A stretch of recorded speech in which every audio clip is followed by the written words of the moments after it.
AJ Raval sumugod sa bahay nina Aljur Abrenica at Kylie Padilla? Manila, Pilipinas. Umiikot ngayon ang mga ulat na di umano'y sumugod si AJ Raval sa bahay nina Aljur Abrenica at Kylie Padilla.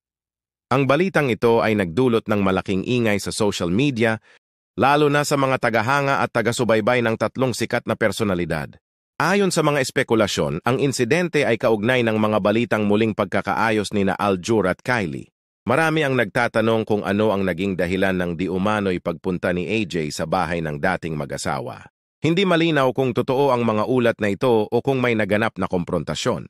Wala pang opisyal na pahayag mula kina AJ Raval, Aljur Abrenica o Kylie Padilla ukol sa insidente. Gayunpaman, nananatiling mainit ang diskusyon sa social media kung saan ang mga netizens ay naghihintay ng mga bagong detalye. Para sa karagdagang balita at updates, manatiling nakatutok sa mga pangunahing news outlets.